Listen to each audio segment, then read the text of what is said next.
maybe in a few hours, we'll be right back at the Nyayo National Stadium to really bring to you the funeral service, the state funeral service from the Nyayo National Stadium, as Duncan Hayemba there has taken us through. It's quite an elaborate program, brief expectation of thousands of mourners and other dignitaries, guests expected to be in Nyayo National Stadium from morning. We will be covering that for you, obviously, here at NTV and from all the platforms that you really get us from. As earlier informed you, I'm joined in studio by Bishop William Abuka from the Faith Community Fellowship.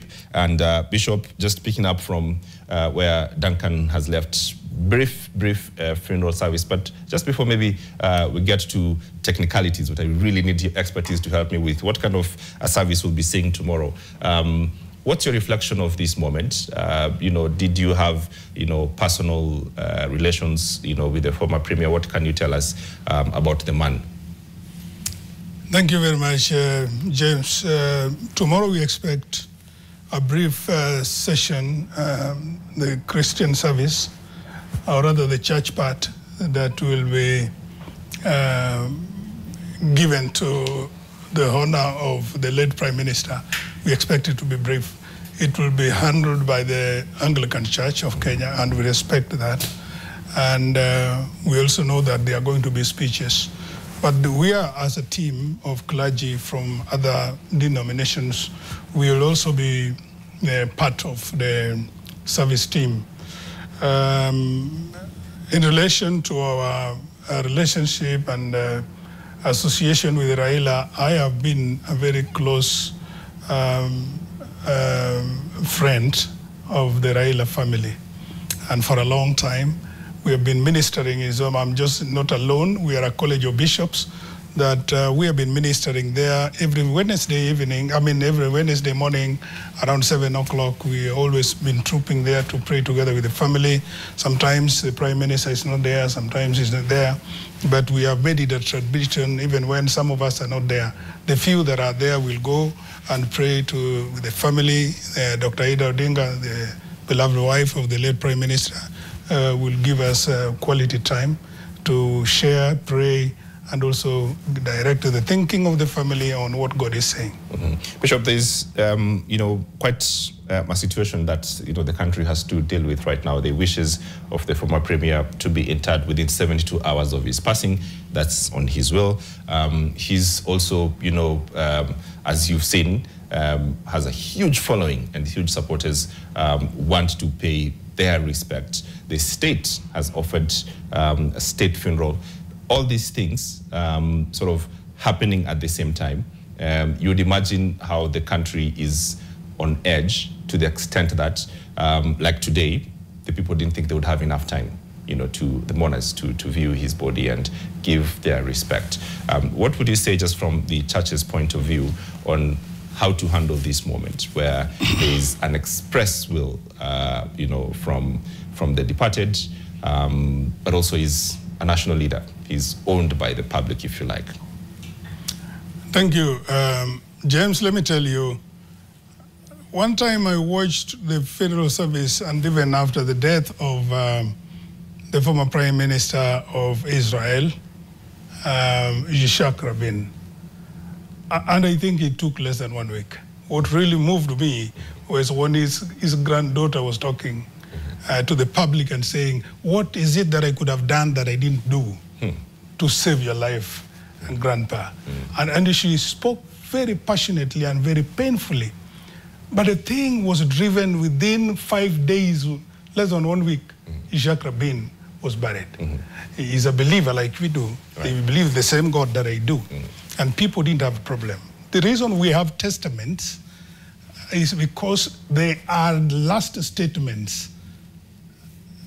The resolve in one spirit, the conviction that one carries with his life, and he lays it bare. Then he exits the scene, he leaves it to the people who are behind him to now execute what he said. The good thing with Raila Odinga is that he never wanted to live a lie. He was himself. He means what he says, and he says what he means. Like January this year, I lost my sister who follows me. And I shared that with me. And we were at Gotramogi, welcoming dignitaries. There was the chairman of the team, or the church team that was doing that. And, he told me, Bishop, make sure you bury your sister immediately. Me and you, we must lead from the front and tell our people that it is very, very expensive to keep a dead body in the mortuary for years on end, 30 days, 50 days, and it's happening in this village and that village. And he lived to propagate that to every occasion that he had. He would want to tell people that make it short, make it simple, and make it something that anybody else can want to copy.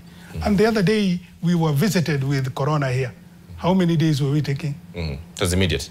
It was immediate. Right. So I see no problem in us getting to honor the will of our departed brother Raila Odinga, the Honorable Prime Minister, and also marrying the same into what the church would otherwise have wished to do in the current arrangement, and even the traditions. I'm a Luo. Even the culture would not object to that. There is no place that we have a culture in Luo which says that people have to live in the morgue for 30 days. It's not written anywhere. It is something that we are setting up ourselves. And it's draining us clean and embarrassing us.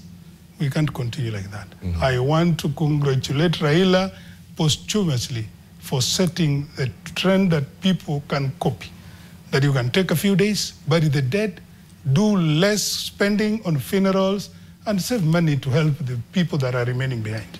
That's an important thing, Bishop, you mentioned, and I want to just dig deep down into this because Raila Odinga, and he's been quoted, just not the first time before, him talking about this question of funerals costing a bit too much and the community getting quite stuck up, with sort of something that is not even cultural, if you like. And him choosing this moment to say, well, I would live by my words, that 72 hours really means 72 hours. And, we've had to find ways in the state to say, well, 72 hours means when the body finally lands, that sort of thing.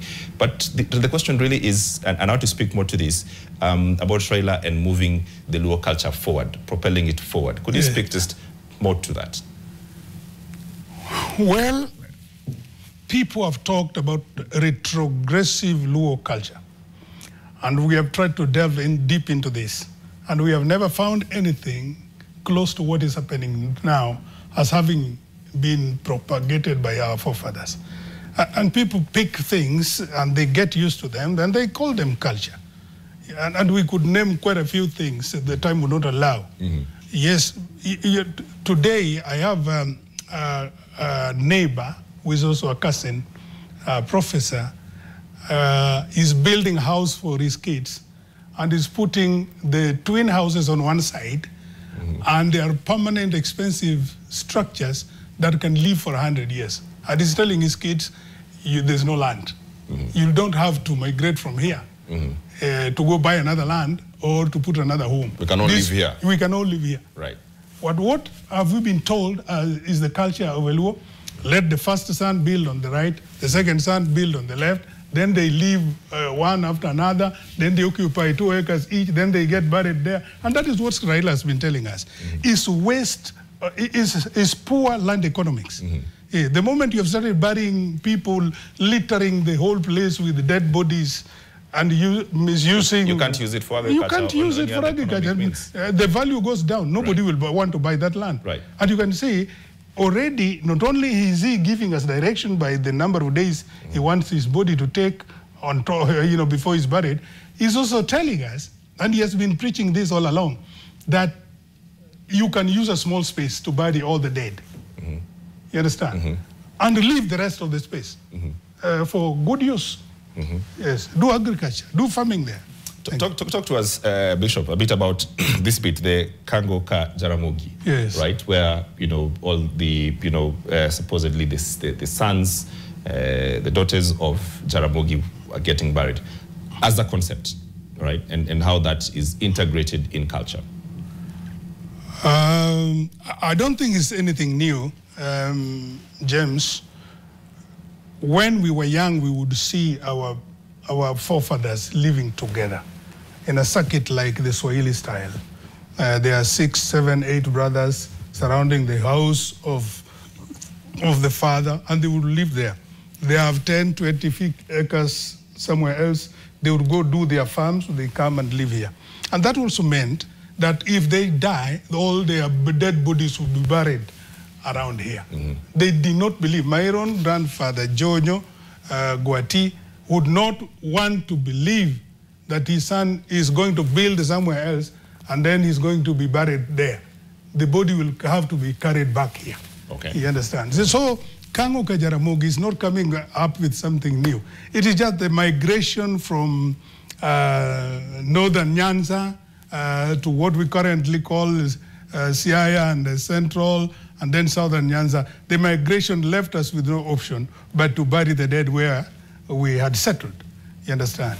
Yeah, but I don't think it is a good idea to continue doing that. I think it's something that we can, all of us agree that the Kangoka Jaramogi is setting us a very good example, that you can use the small lands, bury the dead there, and then use the other remaining parts of your land for good use. Yes. I don't know whether that response is... It's a fantastic response, and, yes. and I'm learning, and as the public you're also learning about the Luo culture and progressive Luo culture. Just briefly, Bishop, tell us what do we expect to see in terms of the cultural show in these sort of burial rituals on Saturday and Sunday, so that we can have sort of a rundown of that. What do you expect to see from the funeral service from the church side? What do you expect to see during the funeral from sort of the church and the Luo culture? James, I think you took me speed, and I did not express my condolences to the entire nation of Kenya over the demise of our beloved brother Raila. The death of Raila was very emotive. Personally, when it was communicated to me by around 8 o'clock, thereabouts in the morning, I was marching to the bathroom because I wanted to receive some guests yesterday in my home in Homa Bay. And then the news was broken to me. And I think for the first time, after a very long time, I had to shed tears. I just wept. I got transfixed. And I said, can it really happen? Because we have been speaking quite a number of times, and he gave me assurances, and I felt confident in what he was sharing with me, that the outcome will not be what we are sharing today. But emotive as it is, painful as it is, the best that we can do is to copy Raila. The reason why we mourn the dead is because there is something they were doing with their lives that we are going to miss. And that is also embedded in, would I want to call it embedded? It is deeply inculcated in their daily living and lifestyle. In other words, you would call it a character. Right. The other day I was preaching in a funeral somewhere. I told people, the only part of this body or person that will not be buried is his character. And in this case, we are talking about the character and the values that Raila Odinga lived for. That cannot be buried. You'll bury the body that will rot. You'll bury the bones that will take ages also to get their way out. But the character will live forever. That's why we remember Jesus, we remember David, we remember Solomon, those of us who read the Bible. So I'm trying to say that emotive as it was, we have to live with the character, the lifestyle, and the things that Raila appreciated in his life. And one of them is peace. Another one of them is respect. Another one of them is being calm in the midst of deep and serious provocation. You can maintain your calmness. And those are things we cannot bury. We loved him because even when he was so seriously provoked, he would still stand up and say, we can shake hands. We can talk again. He did it to Moi, he did it to Kibaki, he did it to Uhuru, now he's doing it to Ruto. And I've been involved centrally in most of these things. So I think our people have to maintain peace. Our people have to be calm. It is very painful, it is very bitter, but I think what I want to expect tomorrow going forward, is a nation that is calm, at peace with itself, sending off a dignitary in a dignified manner. A people that would want dignitaries from South Africa, from Nigeria, from America, from Israel, to also see that Kenyans are not only gone to school, they are well behaved, and they know how to conduct themselves around such emotive matters. All right. Bishop William Abuka, Faith Community Fellowship. Kenyans do not only go to school, but they are well behaved. Thank you very much. My personal condolences. Thank you. To the passing of your pastor. I just want to add one thing, that really what I've heard somebody else say, James, in conclusion, is that we really want to take this opportunity to appreciate the government for taking up this matter and making it a funeral, a state funeral. Right. We really want to appreciate it. It is good. Mm-hmm. But like somewhere else, somebody said, the only room that is remaining is the room for improvement. Right. We can always improve. All right. We have done good, but we can always improve. Oh. And I want to urge our people, the broad-based arrangement between Honorable Ruto and Honorable Raila Odinga is something that was so good to us. Why don't we build on it? Bitterness or fighting or suspicion can only do us more harm. I think the room that is remaining is the room for improvement. It's the room for improvement. Yes. All right. Bishop, there'll be time for that.